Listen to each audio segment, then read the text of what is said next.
Hello welcome भेद variation chapter number 13 কোষে দেখি 13 কোষ এম যার আজকে 10 নম্বরের অঙ্কটা করে নেব। ক্লাস 10 এর সিলেবাসে এটা 13 নম্বর চ্যাপ্টারে আছে। এর আগে 9 পর্যন্ত পরপর ভিডিও এসেছে। আজকে 10 নম্বরের অঙ্কটা করে নেব। অঙ্কতে কি বলা আছে একবার দেখে নেব, তারপর খাতায় অঙ্কটা করে নিচ্ছি। 10 নম্বর অর্থাৎ আমাদের এই অঙ্কটা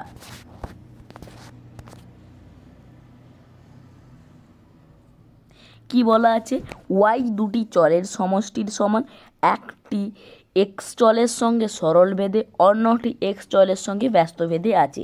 এবারে এক্সের মান দেওয়া আছে একটা, তখন ওয়াইয়ের মান আরেকটা দেওয়া আছে, মানে এক্স সমান 1 হলে ওয়াইয়ের মান -1, এক্সের মান 3 হলে ওয়াইয়ের মান 5। এবার এক্স ও ওয়াইয়ের মধ্যে সম্পর্ক নির্ণয় করো। এই অঙ্কটাকে আমরা রিলেট করতে পারবো আমাদের 4 নম্বর অঙ্কগুলো যেগুলো ছিল 3টে অঙ্ক সেইগুলোর সঙ্গে। সেইগুলি প্রায় এই রকম টাইপেরই অঙ্ক ছিল, সেই রকমই হচ্ছে এই অঙ্কটা। এই অঙ্কের ক্ষেত্রেও আমাদের এক্সের সঙ্গে একটা সরল ভেদ আছে এবং আরেকটার ব্যস্ত ভেদ আছে, এবং এইখান থেকে যখন আমরা নিয়ে আসবো তখন কি ব্যবহার করব, আমরা যৌগিক ভেদের উপপাদ্য ব্যবহার করে আমরা একটা ভেদ সম্পর্কে নিয়ে আসবো, আর সেখান থেকে আমরা সমাধান যদি করি সেটাই যেটা হবে, সেইখান থেকে আমরা এক্স ও ওয়াইয়ের মধ্যে সম্পর্কটা পেয়ে যাব, যেটাই আমাদের বার করতে বলেছে। তাহলে কি হবে একটু দেখে নাও। তাহলে আমরা শুরু করে দিচ্ছি 10 নম্বরেরটা।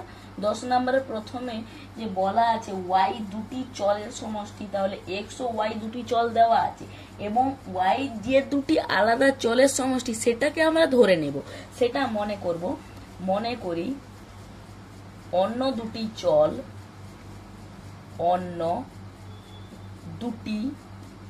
চল, একটা এ ধরছি ও আরেকটাকে বি ধরছি, বোঝা গেছে। এরপর অন্য দুটি চল এ ও বি। এবার অন্য দুটি চল কি কি না বিষয়গুলো কি আগে লিখে দিচ্ছি।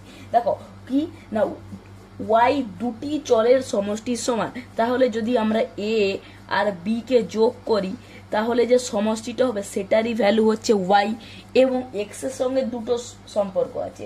কি বলেছে, একটা এক্স এর সঙ্গে সরল ভেদে অন্যটা এক্স এর সঙ্গে ব্যস্ত ভেদে আছে। তাহলে সরল ভেদে আছে মানে আমরা লিখতে পারি এ যেটা প্রথম সেটাকে আমরা প্রথমে রাখি, যেটা এক্স এর সঙ্গে সরল ভেদে আছে, এবং বি যেটা এক্স এর সঙ্গে ব্যস্ত ভেদে আছে, মানে ভ্যারিজেস 1/x আর এ ভ্যারিজেস এক্স, বোঝা গেছে।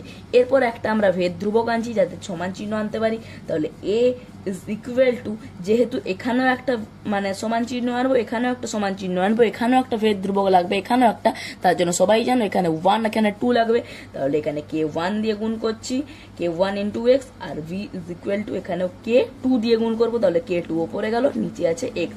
এখান থেকে আমরা সাইডে একবার লিখে দিচ্ছি k1, k2 হলো অশূন্য ভেদ ধ্রুবক বা শুধু ভেদ ধ্রুবক। ঠিক আছে, আমরা লিখে দিলাম। এরপরে আমরা এর ভ্যালু পেয়ে গেলাম, বি এর ভ্যালু পেয়ে গেলাম। এবারে এই যে আছে এইখানটা, এইখানে আমরা বসাবো। তাহলে a plus b is equal to y, তাহলে আমরা লিখবো a plus b is equal to y. তাহলে এর ভ্যালু হচ্ছে k1 x প্লাস বি এর ভ্যালু হচ্ছে k2 by x is equal to y. এইটা হচ্ছে ভ্যালুটা, বাস এটাই হচ্ছে মেন সমীকরণ, এটাই হচ্ছে আমরা 1 নম্বর সমীকরণ। এটার ওপরই কাজ হবে, এখান থেকে মান বার হবে, বোঝা গেল। আর এইটার ওপরই ভিত্তি করে আমাদের আনসারটা আছে। এরপর দেখো কি লেখা আছে, এক্স এর ভ্যালু 1 হলে ওয়াই এর ভ্যালু -1 হয়, তাহলে এখানে মান বসাবো। তাহলে এক্স সমান 1 হলে ওয়াই সমান -1, এর মানটা, এই যে ভ্যালুটার মানটা 1 নম্বরে বসিয়ে পাই। একটু বসাচ্ছি কি হচ্ছে দেখা যাক। তাহলে k1 ইন্টু এক্স মানে k1 ইন্টু এক্স, এক্স এর ভ্যালু হচ্ছে 1, প্লাস k2 বাই এক্স মানে k2 by 1 is equal to y, y এর ভ্যালু কত -1। তাহলে k1 plus k2, k1 into 1 মানে হচ্ছে k1, R plus k2 by 1 মানে এটা হচ্ছে k2।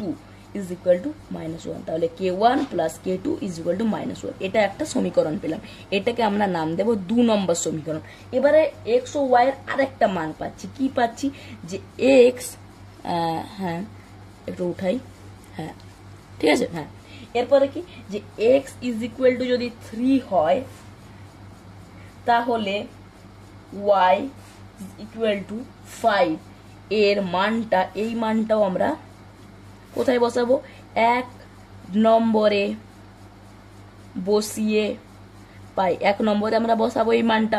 আবার বসাচ্ছি, তাহলে k1 into 3, k1 into 3 x এর মান বসালাম, আবার k2 বাই 3 x এর মান বসালাম, ইজ ইকুয়াল টু y সমান কত না 5।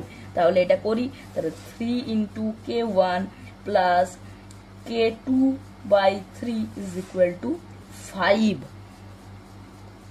এবারে নিচের এই 3টাকে সরাবার জন্য ওপরে 3 দিয়ে গুণ করতে হবে। 3 দিয়ে একটাকে গুণ করলে হবে না, সবগুলোকে 3 দিয়ে গুণ করব। তাহলে এই সাইডটাও 3 দিয়ে গুণ, এটাও 3 দিয়ে গুণ, তাহলে এটাকে 3 দিয়ে গুণ করলে 3 ইন্টু 3 মানে হচ্ছে 9 ইন্টু k1 প্লাস এখানে 3 3 কেটে গেল, হয়ে যাচ্ছে k2 মানে 3 ওপরে 3 নিচে কেটে গেল, তাহলে হয়ে যাচ্ছে এটা k2 প্লাস 5 ইন্টু 3 মানে 15। এটা পাচ্ছি আমরা কত নম্বর সমীকরণ, 3 নম্বর সমীকরণ। এবার 2 নম্বর আর 3 নম্বর সমীকরণের উপর ভিত্তি করে অঙ্কটা করছি। তাহলে আমরা কি করি, যেমন আমরা কি অপনয়ন যে পদ্ধতি শিখেছিলাম ক্লাস 9-এ সেটার উপর ভিত্তি করে করব। তাহলে সেটা করার জন্য কি করতে হয়, লিখতে হয় যে সমীকরণটাকে কি করতে হয় না 2 নম্বর ও 3 নম্বর সমীকরণকে কিছু একটা দিয়ে গুণ করে ওটাকে সমানে আনতে। এখানে আমাদের কিছু দিয়ে গুণ করার দরকার থাকে না, যখন তখন কি দিয়ে গুণ করি না 1 দিয়ে গুণ করি, কারণ 1 দিয়ে গুণ করলে কোনো মানের পরিবর্তন হয় না। তার জন্য সমীকরণকে 1 দিয়ে গুণ করে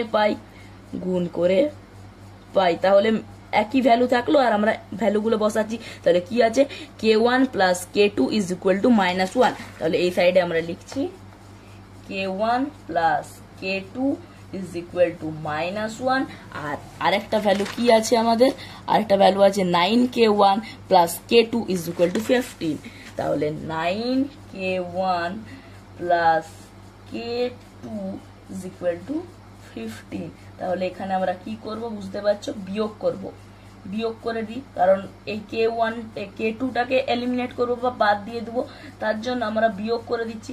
তার জন্য এখানে হচ্ছে বিয়োগ করলে নেগেটিভ সাইন হয়ে যাচ্ছে প্রতিটা, তাহলে k1 k2 এখানে প্লাস আছে, k2 মাইনাস কেটে গেল।